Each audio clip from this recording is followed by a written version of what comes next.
Hi, everybody. Welcome to Lurking for Legends with my amazing suspense and historical suspense author, co-host Christy Stratos. And today we have with us fantasy author Allegra Pescatore. Thank you for joining us today, Allegra. Why don't you start by telling us a little bit about you? Sure. Thank you for having me. As you so kindly said, I'm Allegra Pescatore. I'm an author of science fiction and fantasy, all happening in a big multiverse project called the AO Collective. I'm also an own voices disabled author and come from Italy, which is the weird part. Well, own voices disabled author. What does that exactly mean for someone like me who's not totally in the know with stuff like that? Sure. It basically means that I am a disabled author writing about characters with disabilities. Though my books are science fiction and fantasy, and they do follow, those norms. I'm telling stories about political intrigue and dragons and, plots take over the world. But front and center are disabled characters, and their stories are the kind of character driving force in their books. It was a pretty conscious decision from the moment I decided to indie publish to include characters like myself, because I had so rarely seen myself front and center in the sort of stories that I actually enjoyed reading, which was genre fiction. Yeah, and we can see on the cover of one of your books, Where Shadows Lie, that there is a girl in a wheelchair, and it's a beautiful cover. So tell us a little bit about that book in particular. Sure. That was my debut. I worked on it for over 20 years. I started out when I was 8, and I was playing with little Playmobil figurines with my friend. And this is Eleanor, the same person who's on the cover. We would play like again and again and again, changing up who all the characters were and what their roles in the stories were. And finally, when I was about 13, I was completely illiterate in English. I had learned to read and write in Italian, and I decided that I really, really wanted to learn to read and write English. So I decided, in the hubris of youth, to write a novel to learn English. Wow. And I did. And then I threw it away, and then I wrote it again a few times because I was 13 and learning to write English at the time. And then when I was in my 20s, I decided to do it for real. I took it more seriously. A friend of mine died of his illness, and around the same time my own health started declining. We started looking for answers, and it kind of all culminated in this decision to rewrite the story one last time, making the main character disabled and letting that to be the heart of the story. And I think it is the book that it needed to be the whole time, because while, I was a kid and I didn't know I had this disease, I was still feeling it. And those feelings were still influencing what I was writing and what I was creating. So I think it was always meant to be what it was. That's very interesting. Sorry, Christy. I just want to let the guests know, when I did the intro, I didn't say that, and I should have, that please chime in with any questions or comments you want to in the comment section, and Allegra will be glad to answer them for you, and we'll pass them on to her. I'm sure she can see them on her screen, but if not, I'll post them up there. But going back to that person in the wheelchair on the cover, now, did you have to do some research into finding out these devices for back then? Because I'm sure wheelchairs weren't quite as sophisticated as they are nowadays. Yes, I was lucky enough to have built a world that was closer to the 18th, 19th, 20th century as far as technology went, instead of like epic medieval fantasy. Right. So I had a lot more at my disposal. They did have wheelchairs back then. She's actually an ambulatory wheelchair user, much like myself. So while she spends some time in a wheelchair, she also walks around with crutches or canes. Sometimes she doesn't need anything, depending on what her health is at the moment. I really, really wanted her to have an invisible illness, because it's what I deal with, and because they're so often overlooked. And did you include in the book, the struggles that you go through when people can't actually see this illness? It's always like, I hear so much about how difficult that is. So have you included those kinds of things in there? Yes, I actually included quite a lot of internalized ableism as well on Eleanor's part. She often pushes herself far further than she should because she doesn't want to look weak or disabled, and it's actually a through line through the whole book of her starting to accept that no, she feels better when she's leaning on a cane, and she does better if she's sitting in her wheelchair, and it actually frees her up and gives her more mobility and more ability to do things instead of being exhausted all the time from hiding it. But no, absolutely, there's a lot of discussion around it because her illness was actually kept a secret from her most of the world. Her family saw it as a source of shame, and I feel like that is something that a lot of people who deal with disability have to confront, both society's expectation that somehow they are less and our own internalized struggle with accepting that this is who we are, and that the dealing with it and accepting it is how we live with it. Yeah, for sure. Yeah. So is this a book that you would recommend to young adults who are starting to deal with this? And that's probably, well, actually, no. I suppose that yeah, I'll let you go on. Go ahead. There is a lot of swearing in my books. If you do not like swearing or sex, you probably shouldn't read my books. It tells a very young adult story, but it was not true to the characters to have it clean enough for actual young adult audiences. Gotcha. Right. So I see that in some of your books, and one of them you co-author with E. Sands. That was the one we were talking about before we come on to NACL, Eye of the Storm. And I've always entertained co-authoring with someone. It might be a way to put books out quicker, but I can see the pitfalls of doing that with another author too, because you might not see eye to eye, or you might not think that their writing is up to your standards, and vice versa. They might say the same thing. So what's the experience been like for you, and how's it worked out? Well, I am an unusual case in that most of my books are co-authored. In fact, Where Shadows Lie is the only series that I can think of in the near future that is not going to be co-authored. I got my start doing text-based online RPGs, and so I got used to writing back and forth and back and forth and back and forth with authors. And those are exactly the people who I'm writing with. Most of my co-authors, both E. Sands and J.P. Burnison, who is the co-author for the book that's coming out this June, I found through role-playing sites. And so our process actually turned into just a refinement of what we were already doing, where instead of writing a whole post from one character's POV and a whole post from the other, we're writing a couple sentences and then a couple sentences that we're tagging back and forth very organically. Wow. And that, I take it, is a very unusual way of co-authoring. Most of the time, one author will write a whole chapter and the other author will critique it. We don't do that. We are on video call together, actively talking and working on every word with each other. So it is impossible to say where one begins and where one ends. And because of that, it feels like it was one author. It feels like there's this synergy that I absolutely love, and we go through material so fast, and it's so much fun. Like, I get to writing every day with them, and I'm excited because I don't know where the story's going. I don't know what they're going to write, so it's kind of like the best part of reading and the best part of writing all at the same time. That sounds very interesting. Yeah, you're right. I thought that co-authoring would either be you write a book, I write a book, or you write a chapter, I write a chapter. You write from a certain point of view, I write from another.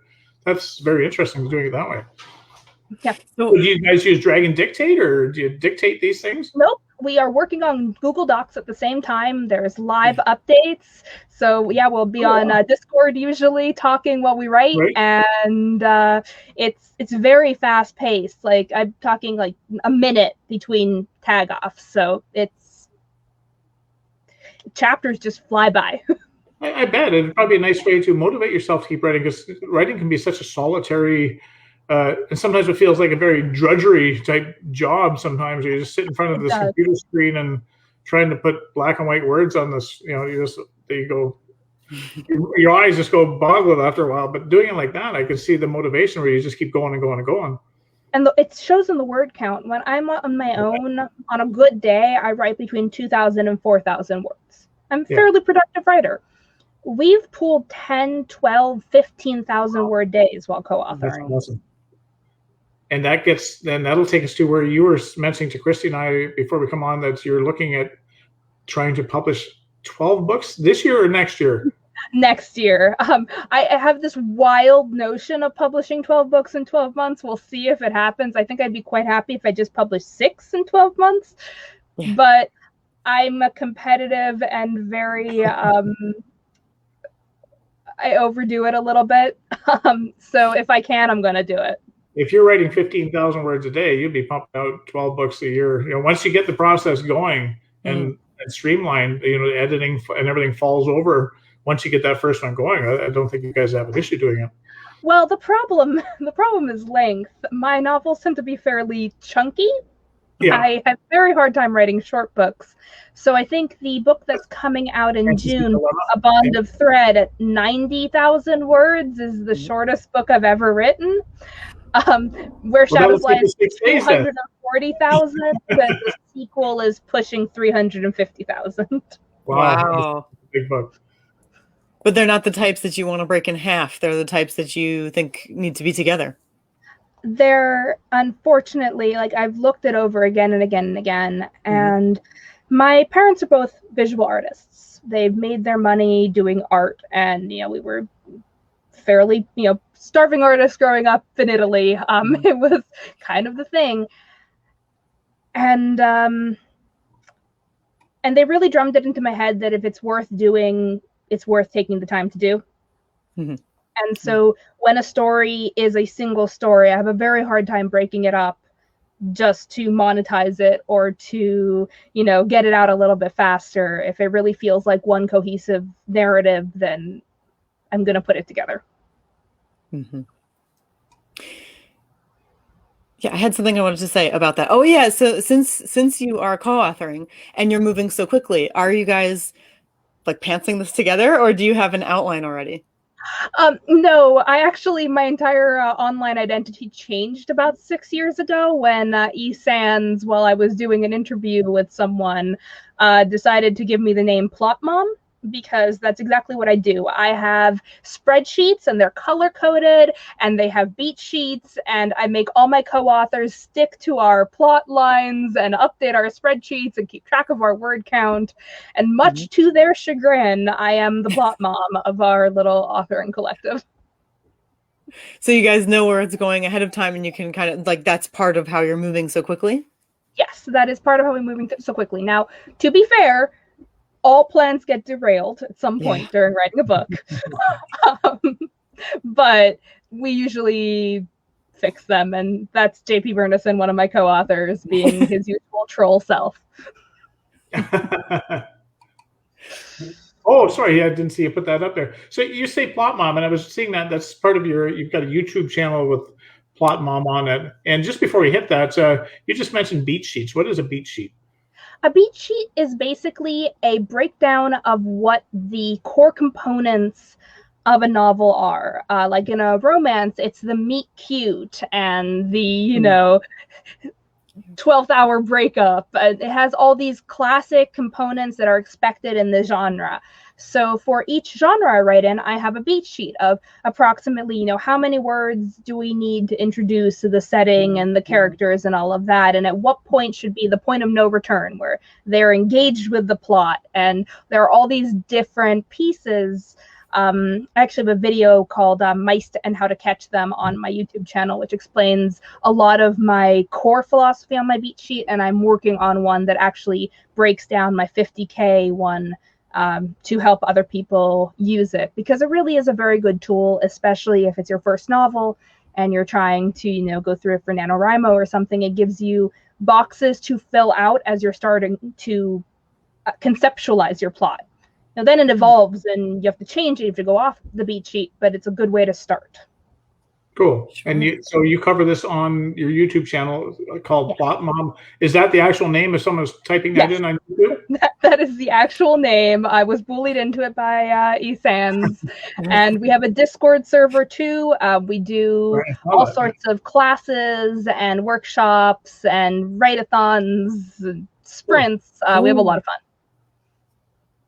That is great. So are you attracting a lot of new writers who are, just getting started? Are you also attracting people who they like writing and they have written, but they aren't organized enough kind of? Yeah, I say that we are about a third brand new writers, a third writers that are trying to, just get their groove on and work towards publication. We also have quite a few indie authors on the channel. It's actually a wonderful little group, and they're very generous with their time and help other young authors out. And it's really a lovely community that we're building. That is really cool. Yeah. So now, would these all be part of your AO collective? Can you tell us a bit about that? I saw that on your website too, your AO collective. So I'd imagine that's a group of writers. You're all writing in the same series, or are you just all writing to help each other? How does that work? So AO Collective Publishing is my publishing house, and it is also the home of a larger project. When I was first getting started, I read a lot of fan fiction, and I was role-playing in fan fiction sites. And it struck me that there was this beautiful synergy going on where authors would work around the question marks in other people's work.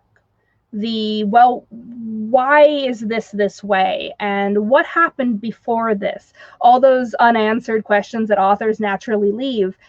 And we never really get answers to them. So what I decided was that I wanted to write collaboratively, first of all. I knew that from the start. I've always been a collaborative person. And I also wanted to be able to play in other people's sandboxes and have other people play in mine. So what we created was a multiverse in which there are multiple worlds, each one tied to a genre. So there's our epic fantasy world, and there's our arcane punk world, and we have a lot more that we're planning on distributing. We have a fairy world that's about to come out. And they all exist within the same larger structure. There are plot lines that intersect each other, characters who jump from world to world. But they are also perfectly fine alone. You don't have to read all of them to understand what's going on. So at present, we have about 4 or 5 writers seriously writing in the AO Collective. It's myself and JP Bernison. E-Sans are kind of the central pillars currently published or about to publish, but there are quite a few more working behind the scenes. And our hope is to keep expanding. I actively want fans of my work who are writers to be like, hey, can I come write with you? And then let them. I want them to build their own worlds and have fun and get paid. And I figure we rise, further together, and we can further each other. Especially in the indie author community, we aren't competing with each other. We're helping each other out. Yeah, that makes a lot of sense. And, I love the idea that you're trying to lift fellow authors up and right now you're saying some of them are sort of in the background. We see the 3 main names, and then at some point, maybe we'll see books that are co-authored by these other people. Oh, yes. We have a couple, I brought JP Bernison in for Bond of Thread, but he and another author are publishing the 2nd book in that series, and E-Sans and I are publishing the 3rd book in that series. 2nd and 3rd might be flipped, but each book is in the same series, is progressing the same events, but we keep swapping co-authors, as it were, to give everyone a chance to, move on each other's platforms and reach each other's readers and build something larger than ourselves, because that's the beautiful thing about co-authoring. I only have my own imagination, and it will only go so far. And every time we add another person, we add a whole nother life experience, and we add all this dynamic diversity. I can come up with a, raccoon with dragon wings that hisses, but they may decide that, it actually has this entire history of species and an entire civilization that lives underground and collects gold trinkets. I don't know. We're still working on that. But But it's so much more than what I would have ever pushed for, and that's just my favorite part of every day. That sounds so exciting. It does. So do your fellow collective members edit the books as well, like for consistency or anything like that? Or is it just like these two people write it, these two people write the next book, and that's it? So we are absolutely in each other's business all the time. We're all beta reading and consistency editing for each other.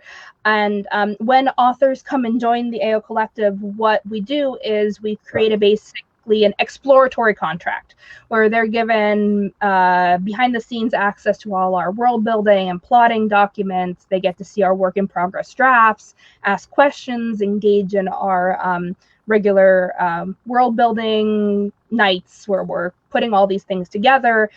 And then when they feel like they find a place where they want to write, then everyone already involved helps them. We give them all the resources they need. We help consistency check them. We give them the push they need. Hell, we sometimes say, hey, co-author with me.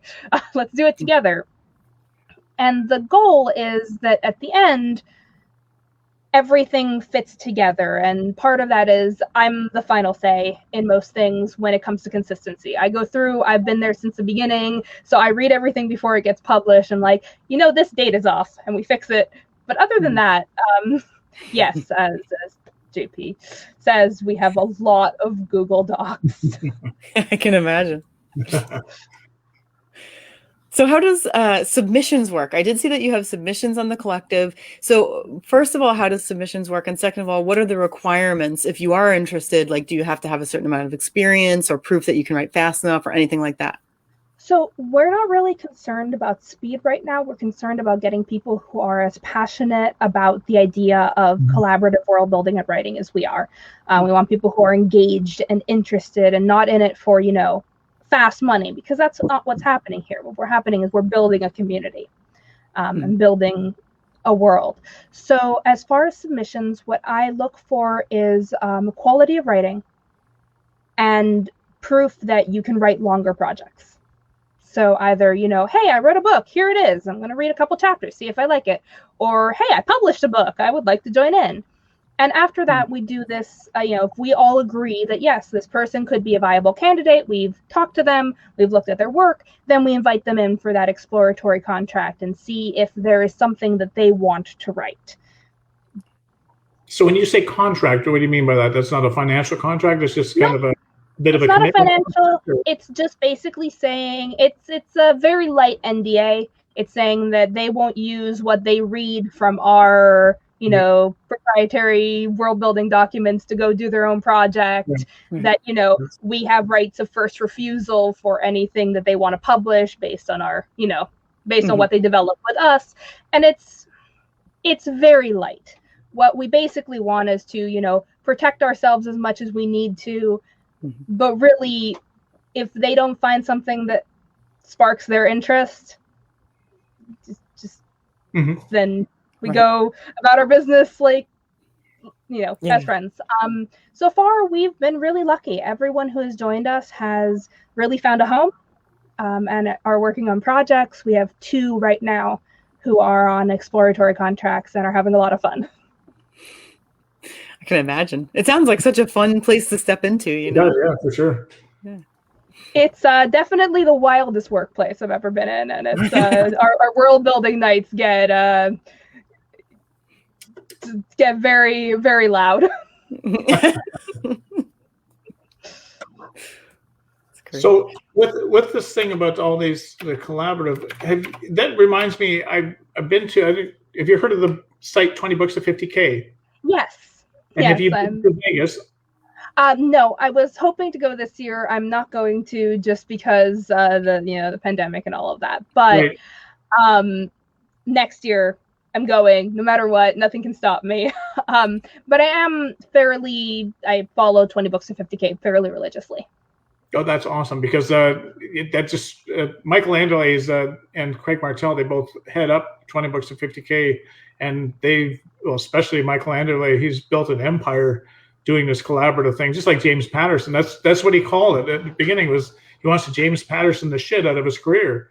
Yeah. So James Patterson, you see him, and he's always got a co-author with him, and he just pumps out book after successful book, and it's an amazing way to do it if you can find the right people for sure. And that sounds like you have a very exciting thing going there. I have quite a wait list of people who want to co-author with me, which always feels good. But I also have too many books on my to-do list right now. Yeah. But I just started writing one with Christopher Russell, who wrote Divinity's Twilight Rebirth, which also debuted last year. And he and I have kind of had very similar trajectories as indie authors and are now writing this satirical, funny story, basically making fun of epic fantasy tropes, because we recognize that we write epic fantasy full of tropes.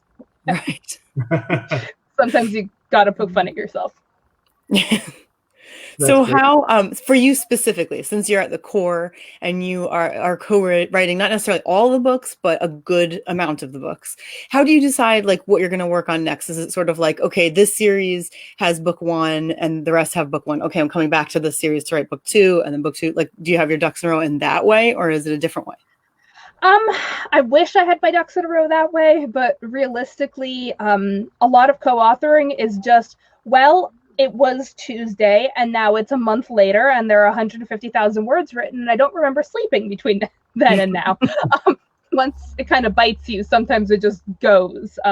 Bond of Thread we wrote in 2 weeks, and they were 2 crazy weeks. NaCl, which is a 180K tome, we wrote, Esands and I wrote it in 6 weeks when we were very salty about something. So we wrote a book about salt, and then we blew up a mountain of salt in the book, and then we felt less salty about the thing we were salty about.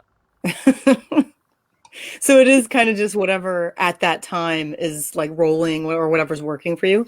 Yeah, some things I work on pretty constantly. The sequel to Where Shadows Lie is a beast, and if I didn't work on it a little bit every week, it would never get done. I am at the 50% mark. I just did something I never do, which is I sent 50% of the book to my beta readers. Cool. Because I needed to solve any problems that were in that first 50% before I built on it, because it's a heavy intrigue and politics book. Yeah.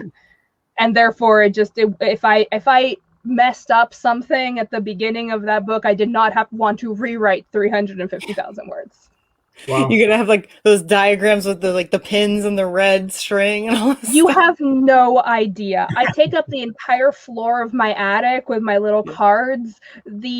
My kind of calling card is complex interwoven things. If you read NaCl and then Where Shadows Lie, it's a different read of Where Shadows Lie than if you read them in reverse order. That's interesting. The context changes completely, all the subtext changes completely, and like they have so much going on with each other, and trying to keep all that in order and make it make sense and tie all those threads together in a way that may not become apparent until 5 or 6 more worlds of the AO Collective are opened up it breaks my brain. I was gonna say, just listening to you is making me like, oh my god, how? It sometimes is a lot, and trying to make the books stand completely on their own, where the reader doesn't realize any of this, is of course the biggest challenge. So you mentioned 350,000 words, and imagine you get print copies as well. And does Amazon cover that? How many pages is that? And what, like, you must use smaller fonts, or? This is my 240,000 word debut. As you notice, it's a normal size book. This is because my wonderful formatter spent, she's a dear friend of mine locally. And we went to the library together and we looked up every epic fantasy book over 250K. And we pored over their formatting and found the one with the traditionally published one with the smallest font and margins. And then we based the entire formatting of the book off of that. Wow. It was an ordeal. I am not looking forward to the sequel because it's going to strain the limits of Amazon. Mm.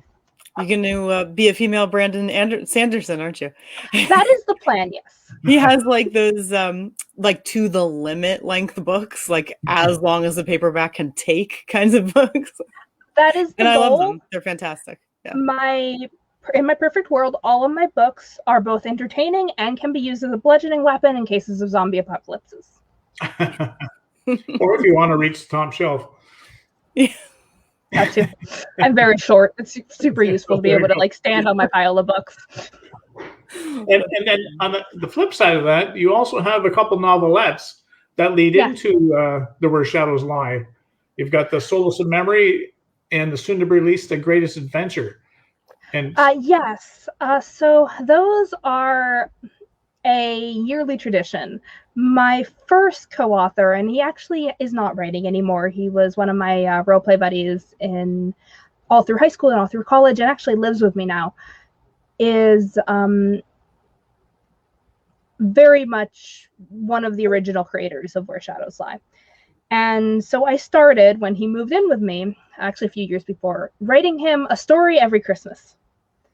And the goal of these short stories, you'd think would be like, feel warm and fuzzy.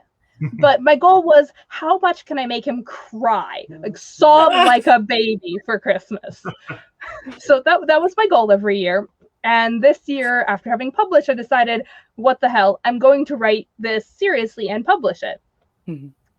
And then it ballooned out because I decided that I wanted to write something meaningful. And I had always known that one of my main characters was a frontline worker during a specific pandemic in this world's history. And it seemed like the right year to write that story. Mm. And it was far harder than I expected it to be. I spent all of November reading firsthand accounts of nurses and doctors during the pandemic and really trying to internalize what it is like. And it is the story of Gabriel, who is one of the main characters in Where Shadows Lie, dealing with this as an 18-year-old volunteer medic. And he's dealing with the disease that Eleanor had and that left her disabled. So it was, I set out to make Tobias weep, and I ended up just sobbing the entire time I was writing it. And were you successful in making him weep? Yes. Good. Mission accomplished then. Mission accomplished. Awesome. So Where Shadows Lie was published a little more than a year ago, and the next full-length book, what is that one planned in that series? That one I'm hoping to publish by the end of this year. I am at the 50% mark, and it's the hardest 50%.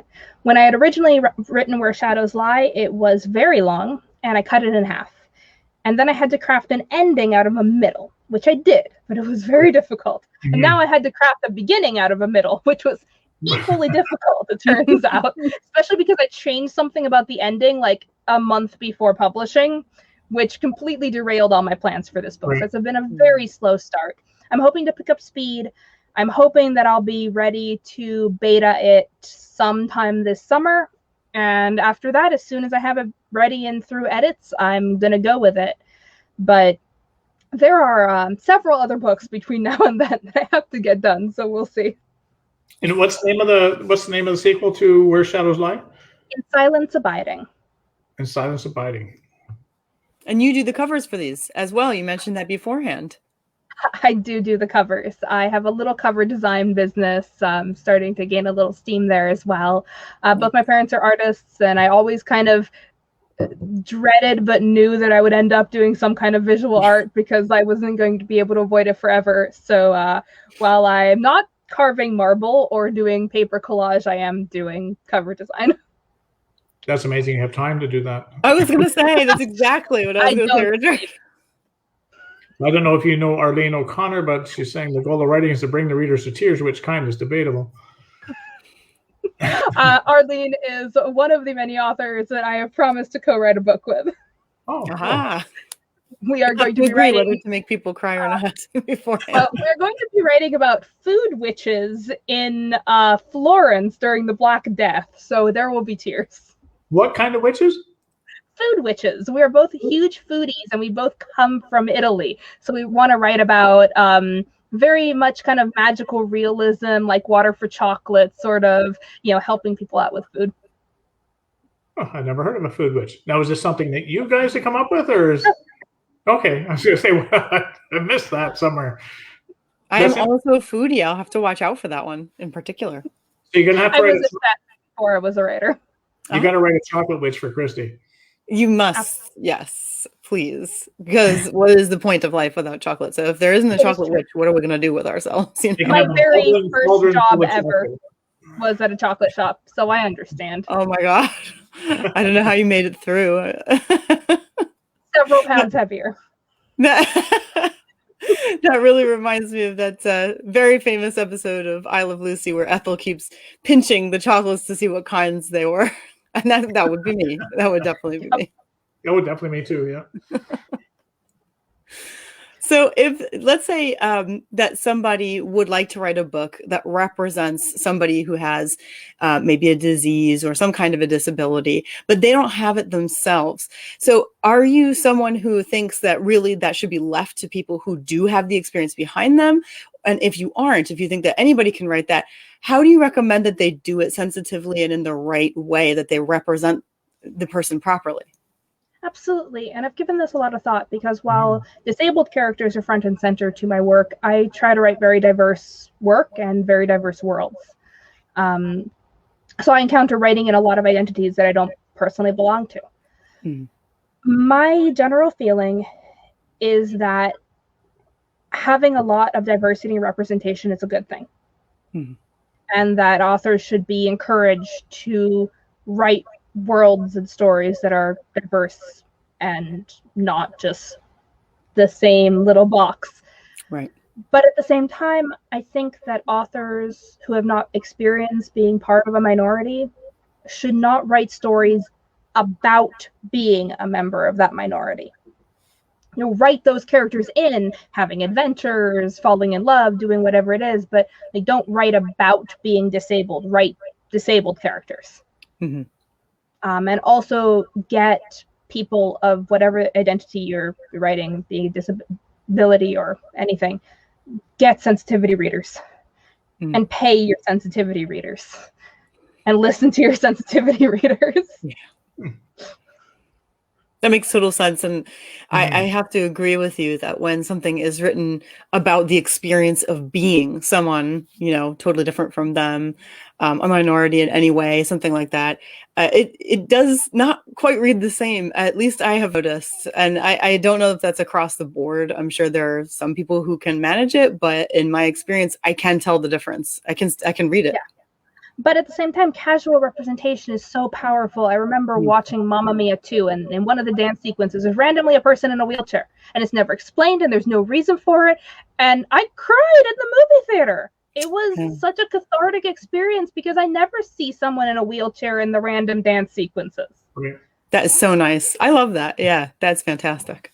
No, that's for sure. So, and I'm thinking as a writer, like, you know, I don't have I can't see my right eye, but, you know, I wouldn't know what you're going through, but I do know what I go through when I see someone with a disability. So I think, you know, as an author, we should write what we know and what we actually do experience. So I have empathy and all, you know, all that for, you know, all walks of life and who have different struggles. So, you know, I still think authors can write a very poignant point of view and not have to pretend that they're in the wheelchair if they've never been in one. You know, they can do it from feeling not privileged. That's a poor way to say it, but you know, feeling from their point of view that. But owning your privilege when you're writing is a really important thing. Knowing when you are writing someplace that you really don't belong is something that all authors have to contend with.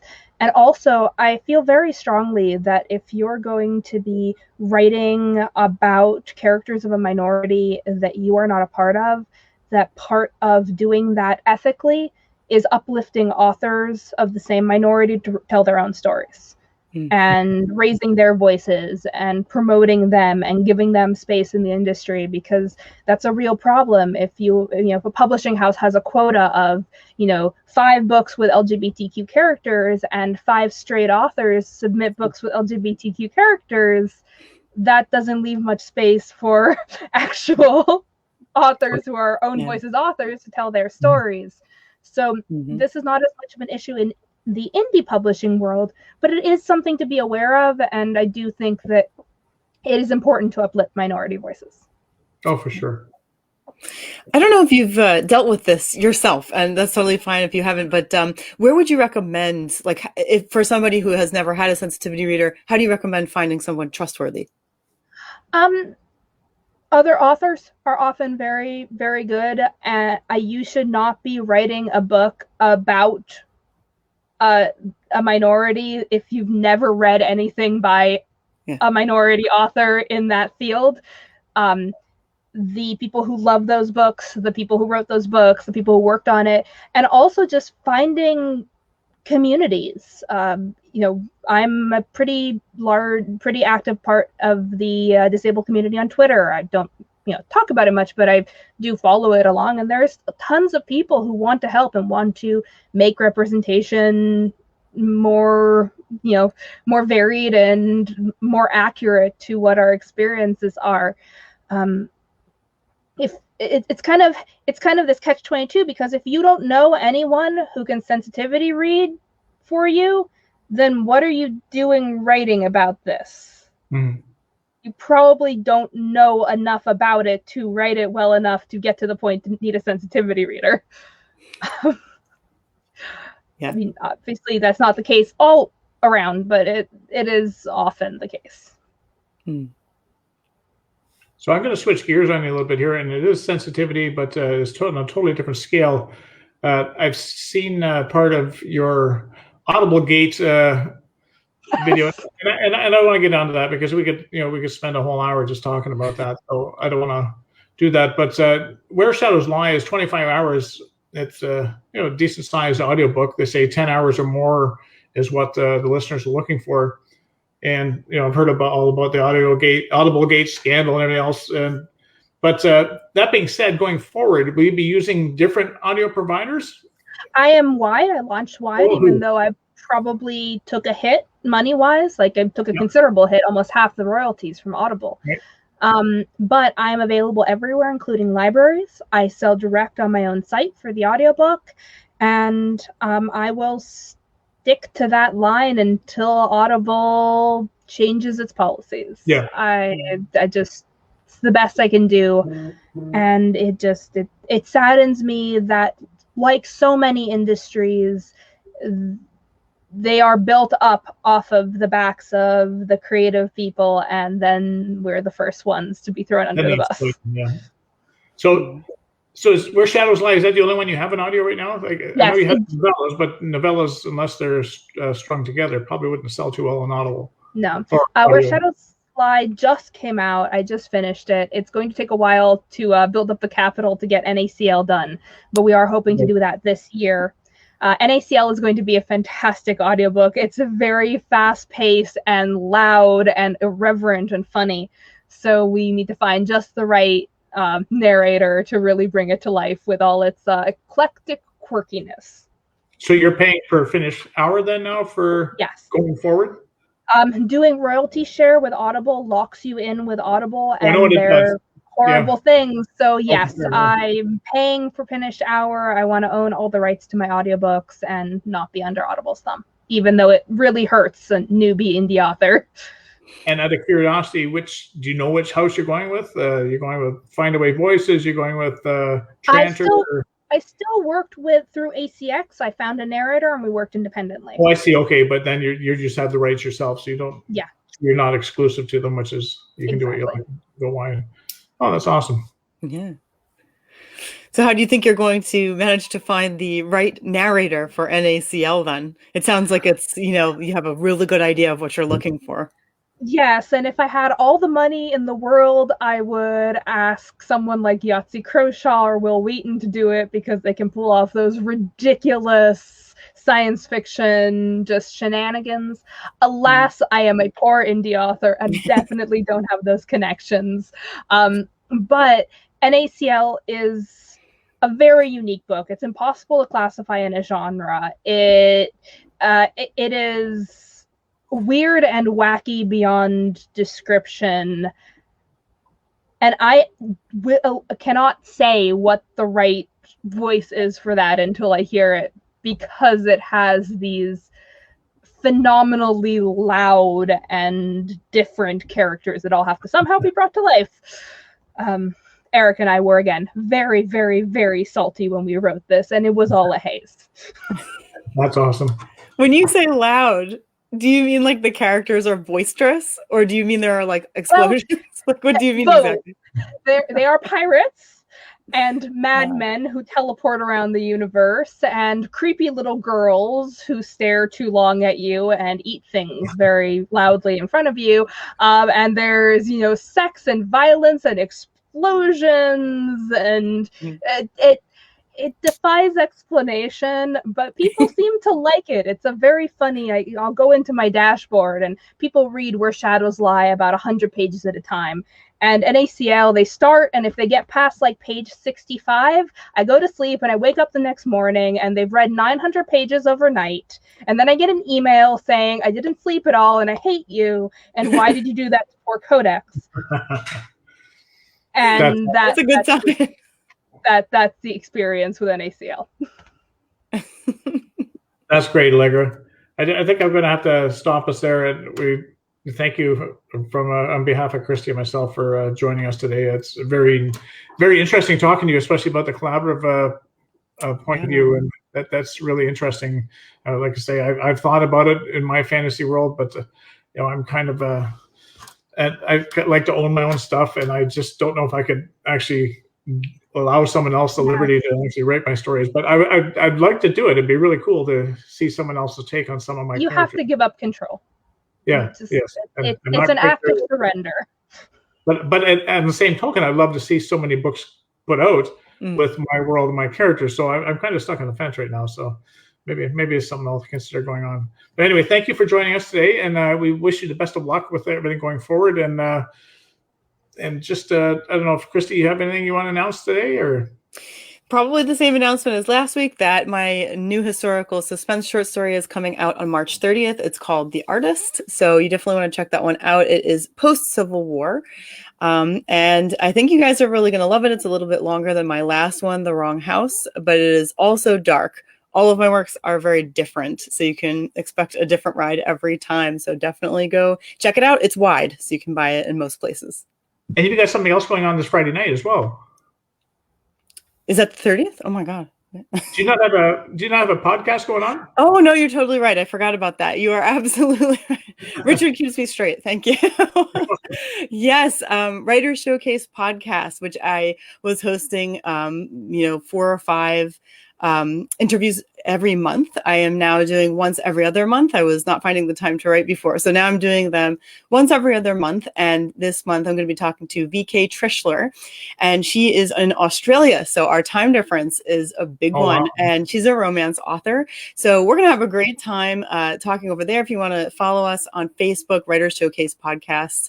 It's only a half-hour interview, but they are really a lot of fun. And we dig into, some of the tough questions about romance and getting attention as a romance author. We're going to talk about.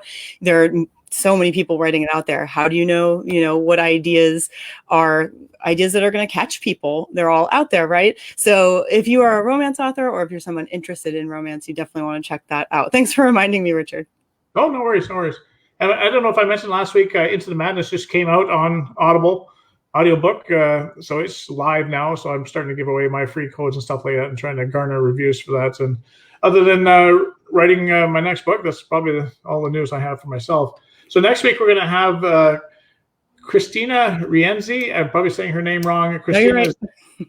Is that right? Yeah. Oh, Christina is a Jersey Shore-based new adult thriller author, which is nice to switch it up. But we keep I love fantasy, so I don't mind having fantasy authors on all the time. But I think we've had a lot of fantasy authors in a row, so it'd be nice to switch it up a bit. We're going to get a thriller author on there. And so she writes adult thriller, and she's a certified professional coach and the former president of Sisters in Crime Central Jersey. So it'd be interesting to speak with Christina. So until next week, I hope everybody has an amazing week and stays safe. And until then, take care. Bye-bye.